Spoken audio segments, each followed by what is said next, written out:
Hello and welcome. My name is TyrionLanstr. Now, for today, I want to talk about the last level of the new Elite Weirwood Trials, level 918. So let's go ahead and dive right into it, take a look at what we're dealing with here. Spoiler alert, it's going to be the Night King.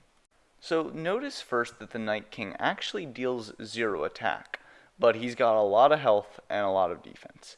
His unyielding initial passive basically states that he's going to get a ton of defense for the rest of the battle, and it can even be stacked. So whenever he uses that ability, just note that he just got a ton of defense.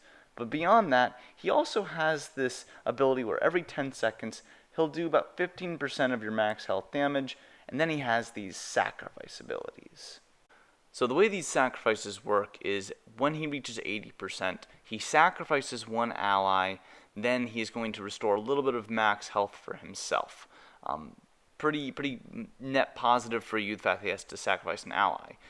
Then when he gets down to 70%, again, randomly executes an ally, and he gets a quick skill damage reduction for about 10 seconds. So this is important to understand. This kills another one of his troops. The third one does not kill another of his troops, but it seems like it kind of just wipes out like half your team. It's very powerful.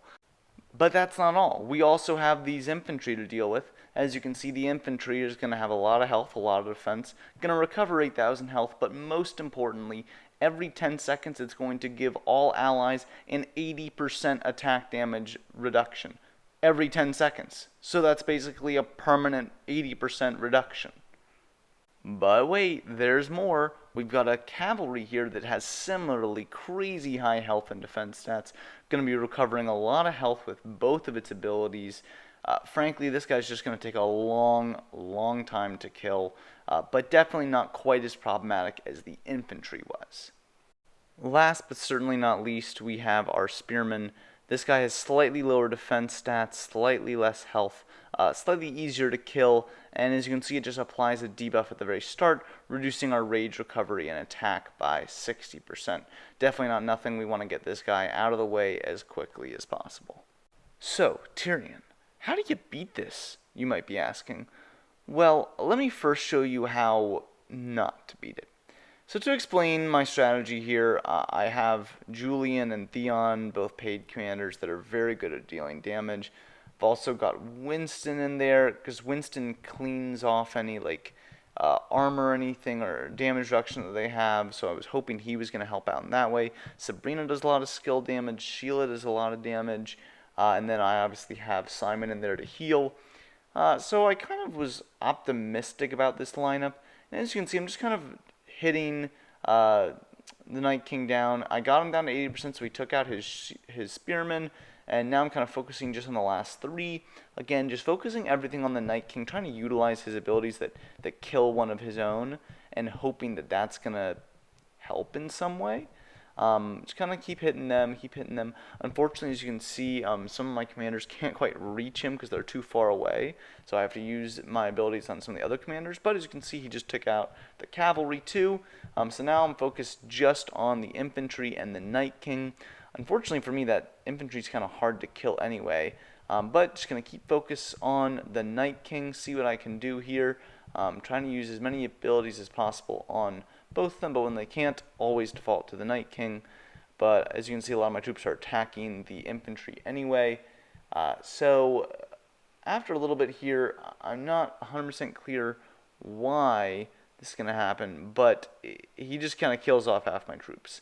I'm pretty sure this was right after the sacrifice of Eternal Winter 3 came in, so I think it's after I got a certain threshold down. He still had the infantry up. I knew I wasn't going to beat it, so I stopped. Luckily for you all, I'll skip right to the end. After a long time, I finally figured out what the best strategy was to beat him, and I'll just save it for you to kind of watch and enjoy how I did it. Alright, before I hop in, I want to take a look at what my final formation is. So as you can see, I've got Feis, Julian, Sheila, Simon, Theon, then Obene. Now, all the point of this is about ability damage, and then a little bit of attack damage at the end with Theon. Feis is there to clean off any of their damage reductions. Julian, skill damage. Sheila, skill damage. Obene, definitely tons of skill damage. And then Theon, again, is there really just to do that kind of damage at the end. With him surviving, he can kind of dish out a lot at the end. Simon is there to heal. So let's watch what happens.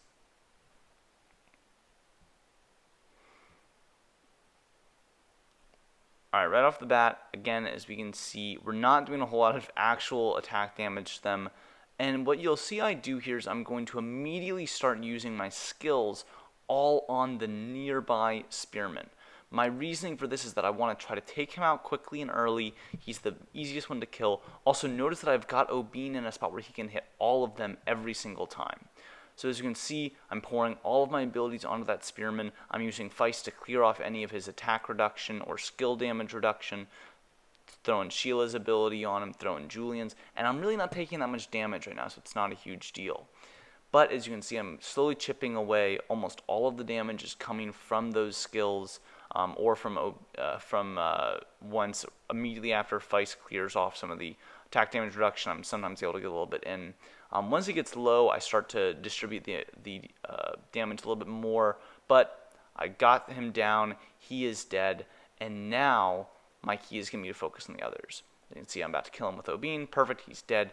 Also, notice Obene's skill resets so quickly. I get in almost 2 Obene abilities for every one of everyone else's.